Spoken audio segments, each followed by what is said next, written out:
Bismillahirrahmanirrahim. Kita bertemu lagi dalam Bicara Agro untuk tahun 2023. Pembuka tirai untuk video RS sistem akop sistem ternak ikan secara RS di rumah. Jom kita tengok apa saya nak bicara hari ni. Kita roll, kita view dulu sistem RS.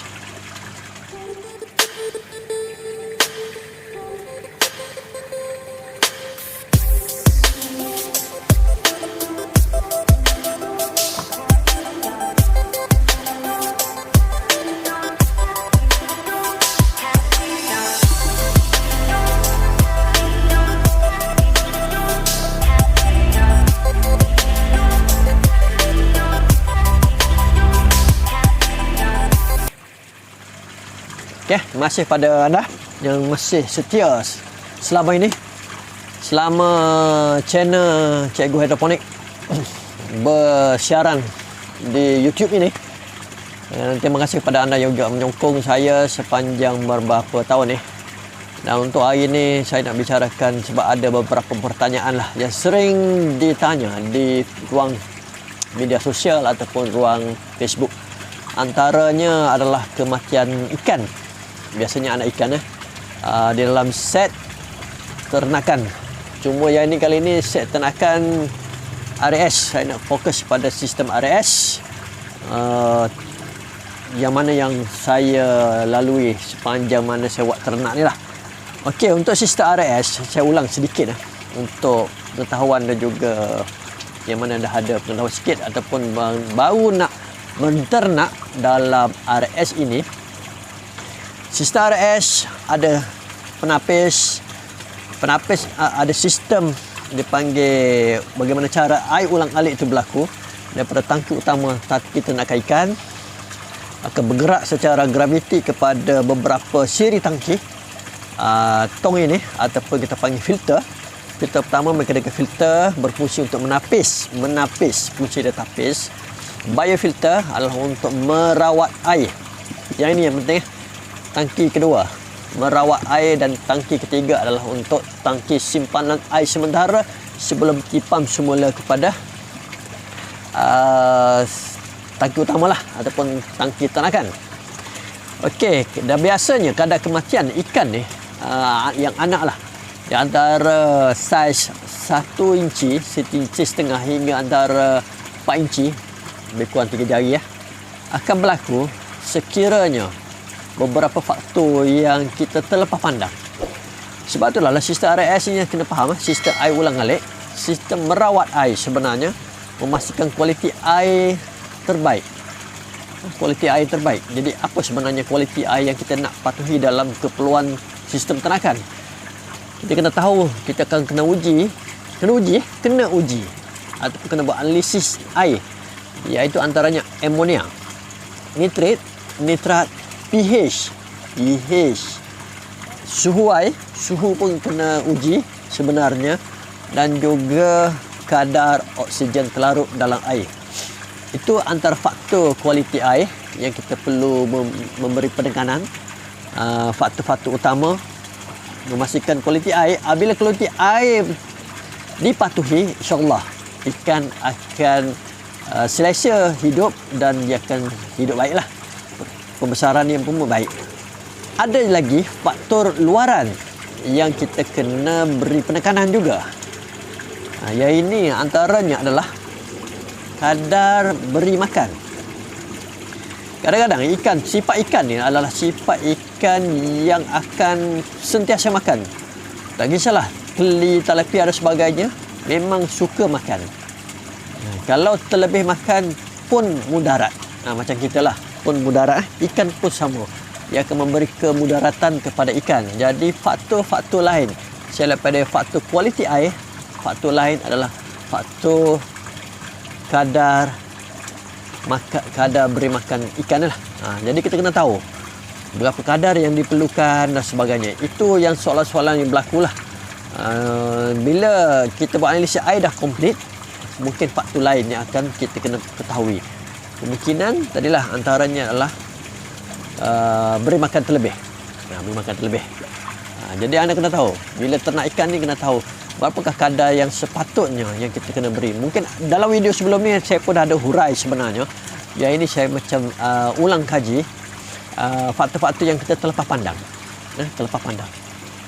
Okey, dalam sistem RS juga sebenarnya bila sistem sempurna, air ulang-alik bergerak sempurna, sebenarnya tiada perlu buat penukaran air sekiranya kualiti air tadi yang kita analisis telah dipatuhi. Cuma pada rutinnya kita hanya buat cuci kepada mechanical filter. Cuci pada mechanical filter. Air lain kita tak usik.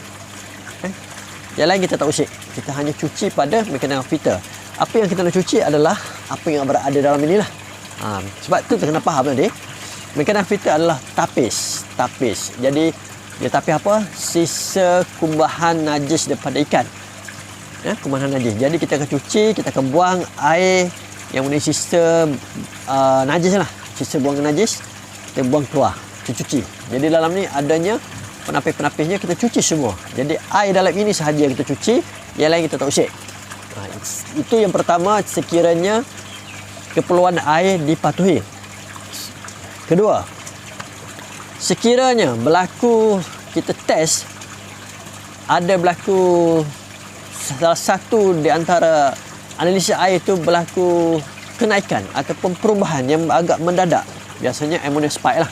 Ammonia pada sistem ternakan. Anda akan nampak ikan tak selesa. Bila kita test, yang inilah baru kita akan buat penukaran air 30%. Tak melebihi 30%. Tukar air tidak melebihi 30% dan isi baru pada sistem ternakan. Yang utama. Kat situ je. Yang lain kita jangan usik. Dan pada masa yang sama, bila kita masukkan air baru, biasanya air itu mengenai klorin. Saya buat amalan, bila saya masuk air semula dalam 30% semula air baru yang air paip mengenai klorin, saya akan masukkan bakteria bersama. Bakteria yang saya pakai sekarang adalah bakteria dia bentuk serbuk. Sebab serbuk ni dia cepat untuk dia hidup balik, mengembang dan membiak dan sebagainya. Itu yang kita kena tahu. Apa yang saya buat itulah selama ni. Bila ikan saya kualiti air dijaga dan sebagainya, insyaAllah kadar kematian kurang berlaku. Tapi kena faham, dalam permulaan sistem dan sebagainya, kena faham bila ada set up sistem baru dan sebagainya, air perlulah matang. Yang saya cerita ni dalam pergerakan air dah lama, biasa ikan dah selesai hidup dan sebagainya. Itu video untuk kali ini. Selain daripada faktor kualiti air, ada faktor luaran yang menyebabkan kadar kematian ikan meningkat, terutama sekali pada pemberi makanan. Dan juga kita tengok kadang-kadang pada saat macam ni cuaca yang redup pun jangan beri makan. Itu pun anda kena tengok dan sebagainya. Air jernih tak semestinya tak memberi ikan mati. Pun boleh ikan mati. Ikan mati bukan disebabkan air jernih. Ikan mati sebabkan keperluan air, kualiti air. Tapi kalau anda boleh pump oksigen, pump udara masuk dengan banyak di dalam sistem ternakan, insyaAllah ikan selesa. Tapi ada juga faktor tidak boleh terlalu tinggi. Biasanya memadailah 10 ppm. 4 paling rendah.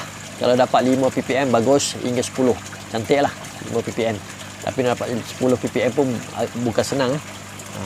Pump udara yang kuat dan sebagainya. Okey, saya rasa itu saja untuk video kali ini. Video pembuka tirai sistem RS, sistem ternakan ikan di rumah menggunakan sistem RS.